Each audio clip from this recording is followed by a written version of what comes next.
¿Cómo me voy a olvidar de ese quinto año donde tuve que elegir la carrera que iba a estudiar y a la que me iba a dedicar en los años subsiguientes? Fue tremenda la situación en mi casa, teniendo que explicar para qué servía la filosofía. Me acuerdo mi mamá, genia, tratando de entender de qué iba a trabajar.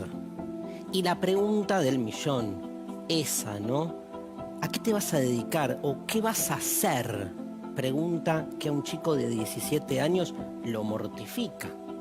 La famosa pregunta por la vocación, que sin embargo, esa pregunta por el ser, de algún modo la distiende. Hay algo raro en la pregunta. ¿Qué vas a hacer cuando seas grande? ¿A qué te vas a dedicar? Cuando uno en realidad lo que está haciendo es elegir una carrera.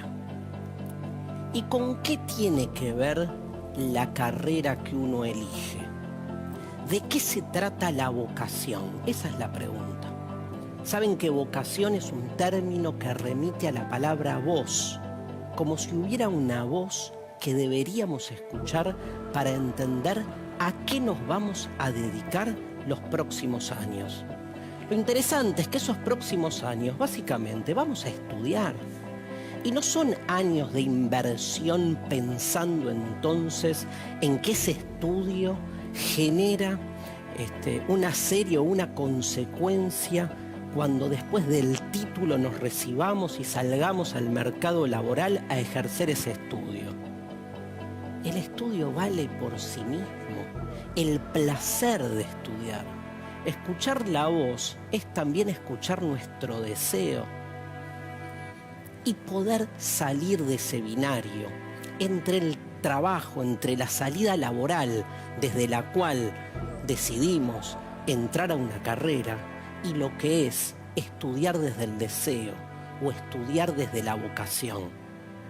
Además, la misma idea de la categoría de carrera es una idea bastante conflictiva.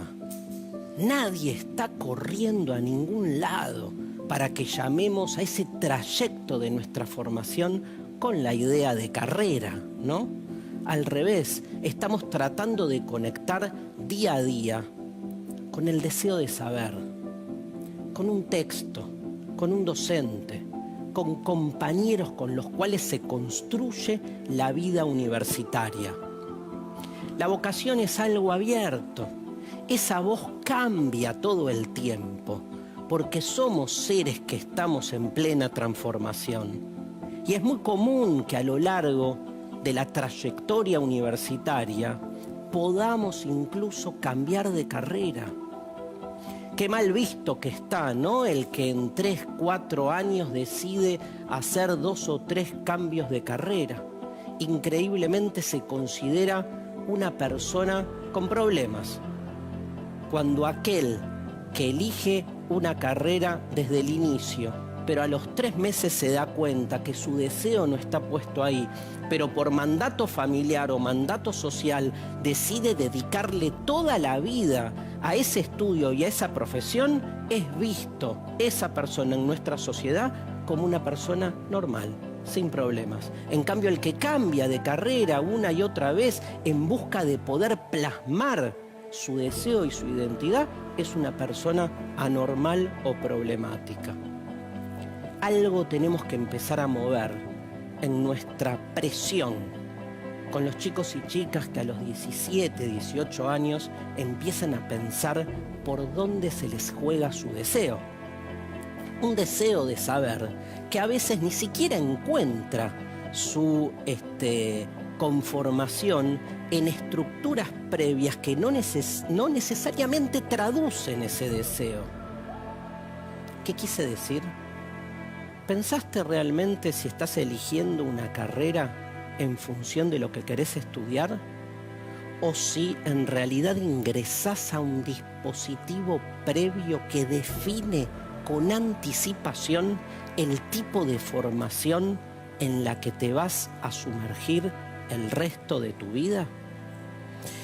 Romper el binario, salir de esa dicotomía entre ver qué voy a estudiar en función de mi deseo o en función de la salida laboral.